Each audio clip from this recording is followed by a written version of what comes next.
Thank you, Honorable Speaker.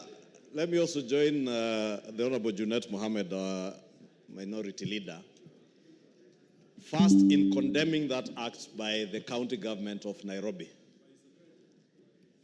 and two, to ask both the county government of Nairobi and the Kenya Power and Lighting Company to get into a negotiation or some sort of dialogue to be able to resolve the issues that are before them on issues touching on pending bills, Honorable Speaker.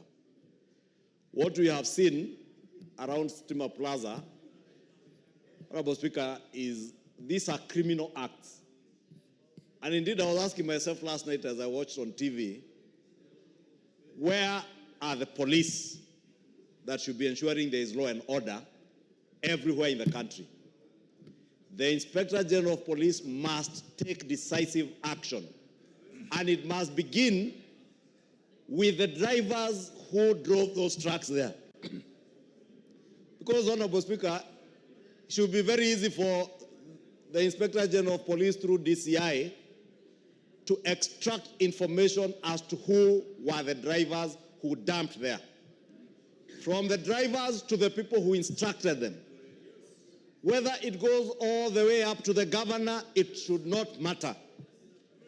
Because we should not entertain criminality in the guise of attempting to collect your debts from public institutions, Honorable Speaker. What would happen today, Honorable Speaker? Our constituents, some of them are waiting for bursaries, others are waiting for grade 9 classrooms to be built through NGCDF, and members of parliament are here asking for NGCDF money.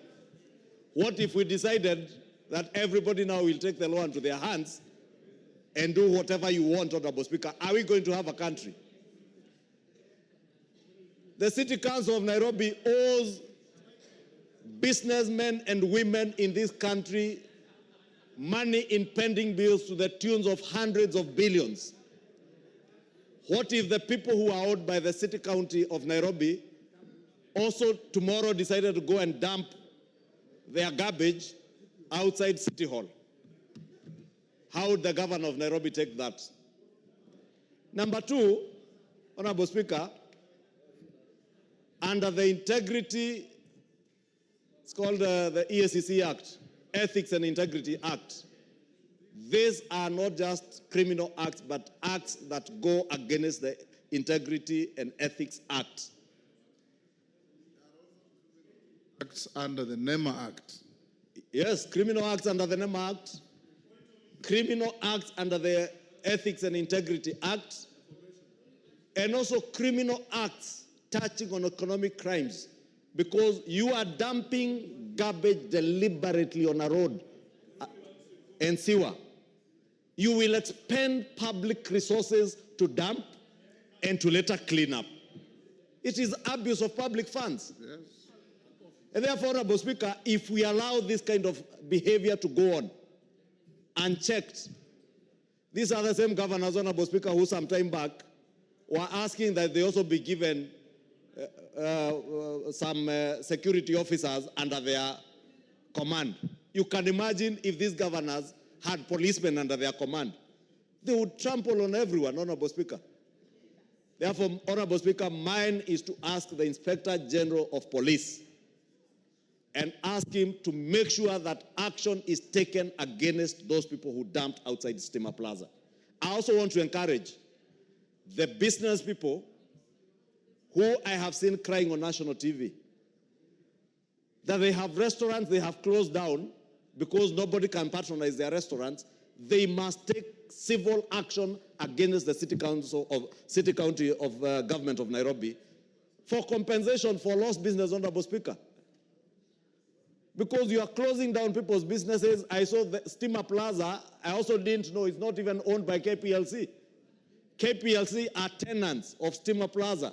It is owned by pensioners. Our mothers and fathers who worked in KPLC and Kenyan, as it were before, are the owners of that building. It is their business as landlords that is being spoiled by the county government of Nairobi. And Honorable Speaker, I do hope And in fact, Honorable Speaker, I was wishing that you could even direct the Inspector General of Police, and because the chair of the Security Committee is here, you should direct the chair of the Security Committee to summon the Inspector General of Police and explain to the committee and to this House how can they be watching when criminality takes root unchecked and nobody is doing anything about it. All that people can be left to is crying on TV how their businesses have been locked down. KPLC employees are being paid a salary, but they can't go to work. Honorable Speaker, I would beg that you direct the Security Committee of this House to pick up that matter together with the Energy Committee, with the Inspector General of Police and the ministry concerned to make sure that there is an amicable solution to this problem. But more importantly for the Inspector General of Police to ensure that criminal charges are leveled against those who dumped outside Stimba Plaza. That is a behavior that we cannot condone. Thank you, Honorable Speaker. Thank you. Tongoyo, we shall not allow this country to be reduced to a Wild West behavior, whereas you disagree with somebody and you send goons and hooligans to go and sort out your mess. That is not Kenya. And you must stop it. So I direct you to summon the IG to find out why no action has been taken against this publicized criminal behavior by the city government of Nairobi.